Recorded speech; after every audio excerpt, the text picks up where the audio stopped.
Imagine opening your eyes in a world that was never truly ours, a world where Homo sapiens did not become the only human species left on Earth. Across the street, a broad-shouldered man steps out of an underground train.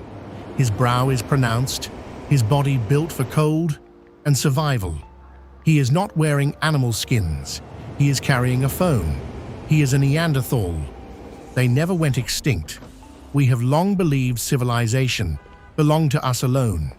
Cities, science, art, war, religion, technology, everything was shaped by a single surviving branch of humanity. But what if another branch had survived beside us? Around 40,000 years ago, the last Neanderthal communities disappeared from Europe and Western Asia. Some were absorbed into expanding human populations. Others may have been destroyed by climate change, disease, competition, or simple bad luck. But imagine that a few thousand of them survived, hidden in isolated valleys, cold mountain caves, and forests too harsh for early Homo sapiens. They endured. At first, they would be only shadows beyond the firelight. Our ancestors would hear their voices in the dark. They would find footprints in the snow. Hunting parties would vanish near forbidden valleys. Stories would spread about powerful people who could survive freezing nights, break bones with stone tools, and remember every path through the mountains. Fear would come first, then violence. Two intelligent human species would compete for the same rivers, the same caves, and the same herds. When food became scarce, peaceful distance would collapse. Raids would begin. Children would grow up hearing that the other humans were dangerous, primitive, and not quite people. But the truth would be far more uncomfortable.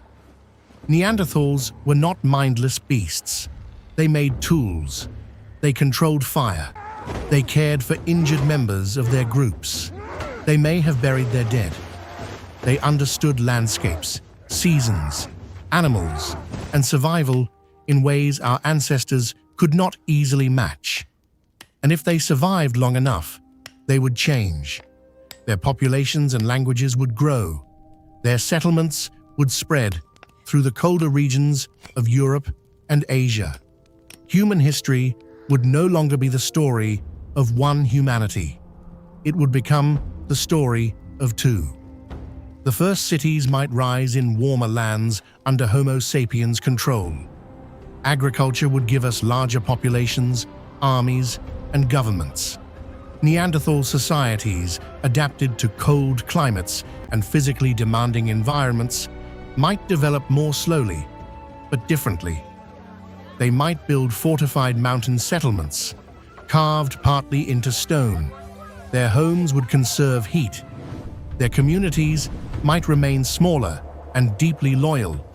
Trade would eventually connect the two species. Grain, cloth, and pottery would travel north. Furs, metals, medicinal plants, and knowledge of frozen landscapes would travel south.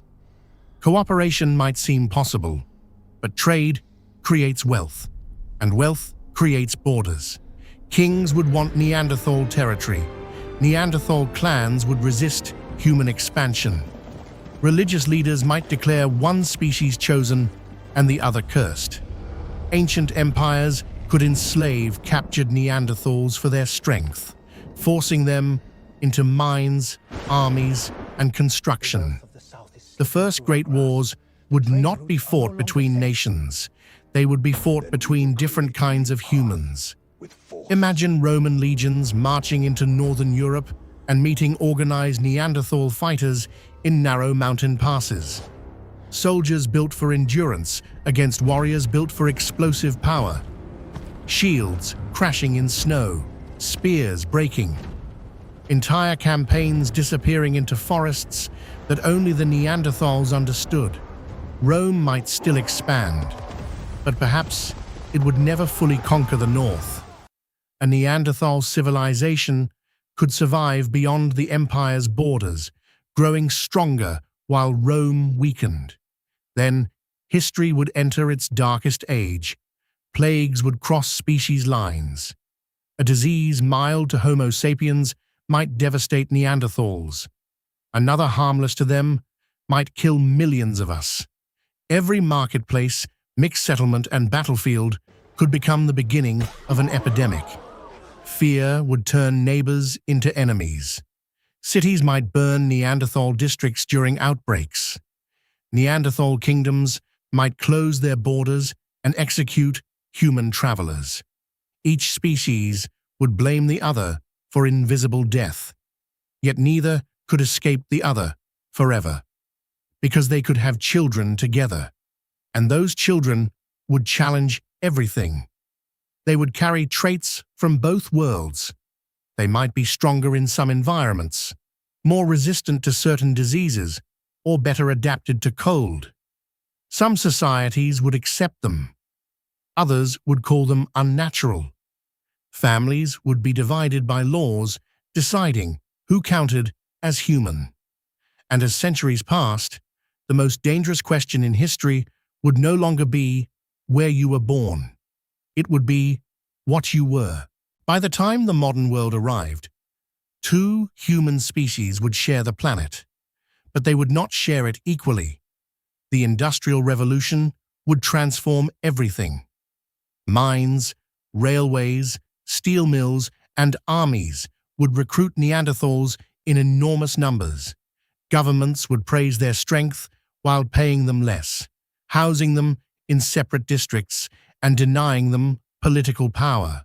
Scientists would measure them, pretending prejudice was biology. Museums might display ancient Neanderthal bones, while living Neanderthals were forbidden from entering universities. Newspapers would spread panic. Politicians would promise to protect Homo sapiens civilization. Extremist movements might call for separation or extermination. And then the 20th century would arrive. Modern warfare would magnify the ancient conflict. Neanderthal soldiers could become elite mountain troops, heavy infantry, rescue workers, and cold weather specialists. During global wars, both sides would compete to control Neanderthal regions and recruit their populations. But racist regimes might classify them as subhuman. Entire communities could be registered, deported, experimented upon, or erased. The world would look back in horror.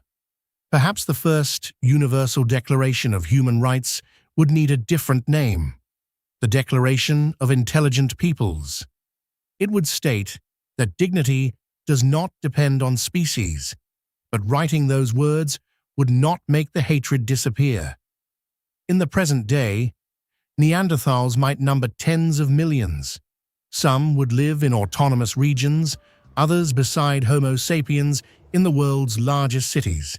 They would be doctors, engineers, athletes, artists, soldiers, politicians, and celebrities. Their physical differences would shape daily life. Cars and clothing would be redesigned.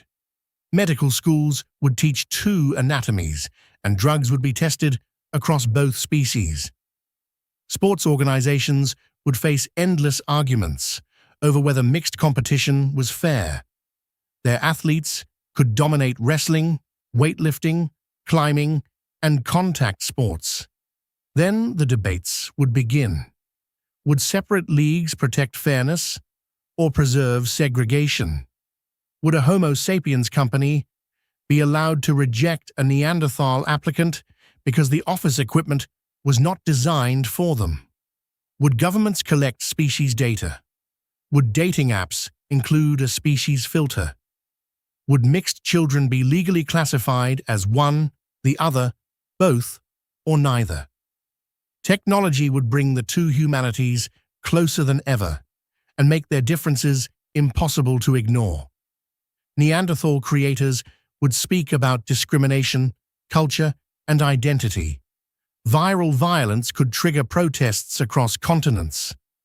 Some humans would romanticize them, others would fear them. Some Neanderthals would reject modern society and return to protected ancestral territories. Others would lead laboratories, corporations, and governments. And then, genetic engineering would open the final door. Scientists might find valuable resistance to cold, pain, or infection in Neanderthal biology. Companies would patent genes, and wealthy parents might buy selected traits. Suddenly, the features once used to oppress them would become products sold to the wealthy. Neanderthal leaders would call it biological theft. Protests would spread. Laboratories would be attacked. Governments would argue over who owns genetic material. Beneath it all would be an ancient fear. The fear one species might replace the other.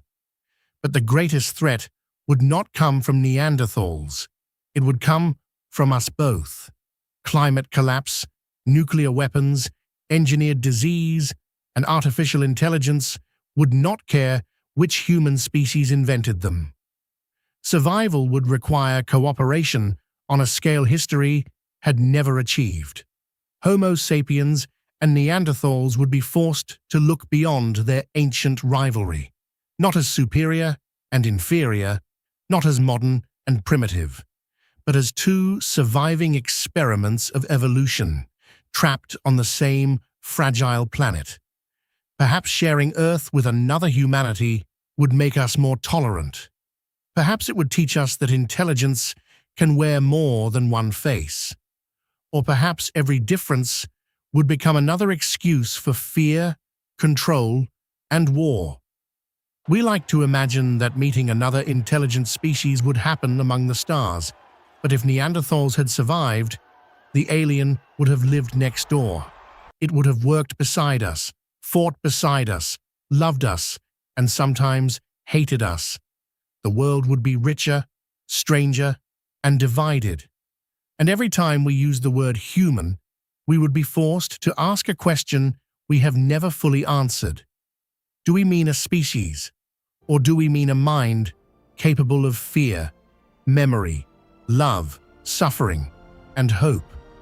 Because if Neanderthals had never gone extinct, history would not prove that two humanities could live together. It would reveal whether either of us truly understood what humanity meant.